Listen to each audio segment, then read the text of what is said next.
The Google Pixel 10 series. The most leaked device in recent times. So much so that Google kind of gave up and just showed it on their website. So if you go on to store.google.com, you can just see it there fully in its glory. And it's crazy. But let's do a bit of a summary. I've done a leaks rumors roundup on my main channel, but we'll go over what we can expect. Design is going to be the same as the Pixel 9, as we've already seen. Pixel 10 is going to come in 4 colors, which has been leaked by Android Headlines. So an obsidian, indigo, frost, and limoncello. So quite vibrant colors there. The Pixel 10 Pro is going to be a bit more muted. So we also have an obsidian, a porcelain, a moonstone, and a jade. The moonstone is kind of like the flagship color. It looks like that's what we've seen leaked most. Displays are rumored to be pretty much the same. So a 6.3-inch display for the Pixel 10. OLED. Pixel 10 Pros will have LTPO technology, which means they can go all the way down to 1 Hz and to 120 Hz. So 6.3 inches for the Pixel 10 Pro. Pixel 10 Pro XL 6.8 inches. Now with the cameras, the Pixel 10 Pro and Pro XL are rumored to have the same camera hardware. 50 megapixel primary camera, 48 megapixel ultra-wide, as well as a 48 megapixel telephoto. However, the big change comes with the Pixel 10 because the Pixel 9 base model had a dual camera setup, 50 megapixel primary camera and a 48 megapixel ultra-wide. What we're seeing now with the leaks is that the Pixel 10 is actually going to have a triple rear-facing camera setup. So we're going to have a primary, ultra-wide, as well as a telephoto. However, that is at the expense of slightly lower quality cameras compared to what we had on the Pixel 9. So a 48 megapixel primary camera, a 12 megapixel ultra wide, and a 10.8 megapixel telephoto. Now this is presumably to keep the price the same. So it's like, hey, we'll give you 3 cameras, but they're not going to be as good in terms of the hardware. Is that a big deal to you, Enabang? You're not going to use the Pixel 10 anyway. So it's like, I don't really care. No, it's not that. It's just that, man. Number one, them leaking the devices early just, takes a lot of the excitement from it, right, in the first place. And then this is very typical of the Pixel team. They don't really upgrade their camera sensors that, on a yearly basis. It's all about, processing and what they do with the Tensor chip. So to me, that's a standard affair. And I'm okay with them given the triple camera setup on the base 10, even though they might be a small, decrease. One of the things you could mention is, say for instance, with the Z Flip 7, right? It's got the same cameras, but it performs better, with the new chipset. So I think it's fine. Speaking of chipset, we're going to have a new image signal processor with the Tensor G5. Now, we've talked about the Tensor G5 before. This is going to be a 3nm chipset. And from the leaks that we're seeing, it will have a 36% bump up compared to the G4, which will make it slightly faster than the Qualcomm Snapdragon 8 Gen 3, but it's still going to be trailing behind the competition, the likes of the Snapdragon 8 Elite, which is going to be updated soon as well. So it's already going to be behind the competition. And then we're going to get a new version of the 8 Elite 2, whatever they're going to call it. What are your feelings about that? Again, Pixel doesn't care about that stuff. But, if you're going to game on those devices, I think just because it's closer to 8 Gen 3, you should be fine. Certain things will not perform as well, but that part is fine. Again, a lot of that stuff for them is processing. And I feel like they feel very confident that they don't need to go with the highest specs. But as you know, Android land, if you don't have the best specs, you don't get the adoration of Android fans. You don't get people fighting for you unless, they still die at Pixel guys, but it really doesn't matter for the Pixel. I think more and more Google has been trying to replicate what Apple has been doing, in the sense that it's not all about specs. So what they're trying to give you is a complete... But the A18 chipset is still leagues better. No. I'm not talking about just the chipset. I'm kind of talking about the overall package. Like, for the longest time, the iPhones only had 12 megapixel cameras, whereas we were getting to 50, 100, 200 on the Android side of things.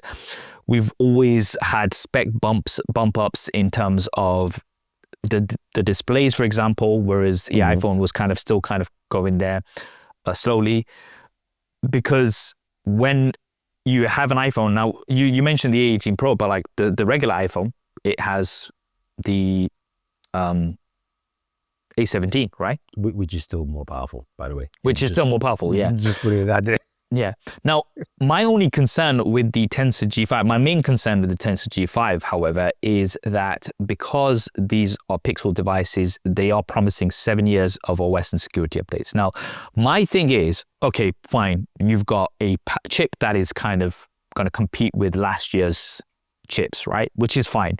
But then if you're offering 7 years of OS updates, is that going to keep up in 3, 4, 5 years' time? Because you're already behind in terms of the chipset. So that's my sort of concern, I would say. Because yes, it's not all about the performance. It's still going to be able to game. It's still going to be okay. It's not going to match the performance of the other flagships, granted. But my question is more about longevity. I mean, yeah, but I think also you can also point the fact that like you can tell you that longevity comes from the fact that Pixel software is probably the least bloated Android software you find, right? There's not a lot of bloats, excess apps and things like that. So you should be able to get a longevity with the Pixel. And so far it seemed that way, at least in the last 5 years. Like you go back to a Pixel from 5 years ago, turn it on, it's fine. You know, I mean, the camera might be a little bit slower, but it's still fine.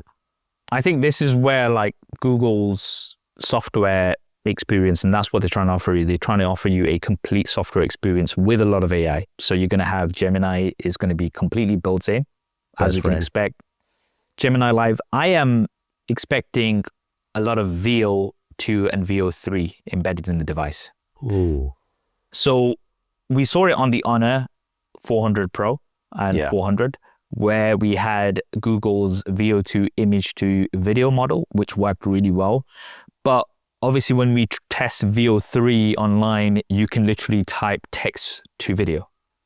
Now we've got text to image on the Pixel 9 series. So this is not a leak or rumor. This is just my prediction. I think personally, they're going to have some sort of text to video on the device. And I think that's going to be pretty cool.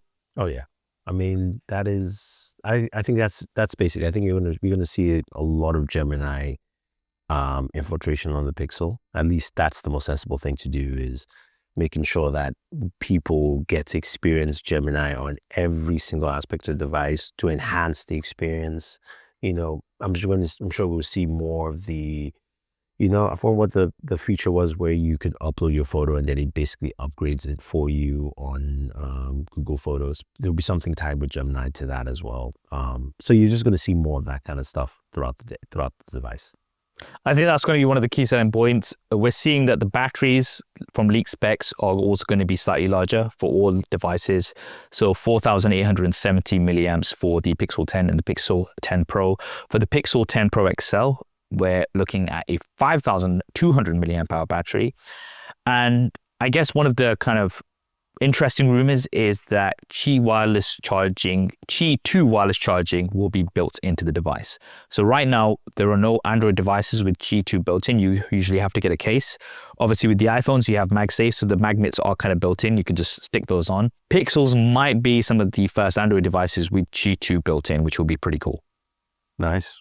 Pricing, we're expecting to be the same. $800 or pounds for the Pixel 10, unless there are some shifts because of the political situation. I don't know. Pixel 10 Pro, £999 or $999, with the Pixel 10 Pro XL starting at £1,100 or $1,100. Announcement date is the 20th of August, with the release date rumored to be around the 28th of August. The one thing that I didn't talk about was the Pixel 10 Pro Fold, which physically looks like it's going to be the same as the Pixel 9 Pro Fold. It's not going to be anywhere near as thin as the Z Fold 7. Whether that's a problem for you or not, that's up to you. However, it is rumored to have a much bigger battery compared to the Fold 7. So the rumored battery size is 5,015 milliamps, which is up from the 4,650 milliamps. That should be pretty good. Why go with a 5,000? Why the 15? Why can't we just round it up? Make it 5,000 flat. They really need to kind of like just get. I think they do that because there's also the rated value as well as what the actual value is. So maybe it's got something to do with that. I don't know. The main display for the Pixel 10 Pro Fold, the cover display, sorry, is supposed to be slightly larger. And Tensor G5, of course, I guess one of the more exciting rumors, and this may not happen, but currently we're reading that the Pixel 10 Pro Fold may be the first foldable with an IP68 rating. Ooh. So we've got IP48 on a lot of foldables, which means they are waterproof. You can put them in the water, but when it comes to dust, they can only withstand particles that are over 1 millimeter, so it's not going to be completely dust-proof. The Pixel 10 Pro Fold may be the first with that dust resistance, which will be exciting. Yeah, that will be. I mean, it's cool to see that. I think it will improve for most of these devices as we move forward, but if at least Google can come up with a little bit of extras in there, I think that would be nice. We'll do some comparisons versus the Z Fold 7, of course, when the Pixel 10 Pro Fold is out, as well as the Pixel 10 series. We're going to be doing lots of comparisons, so stay tuned on our main channels for those.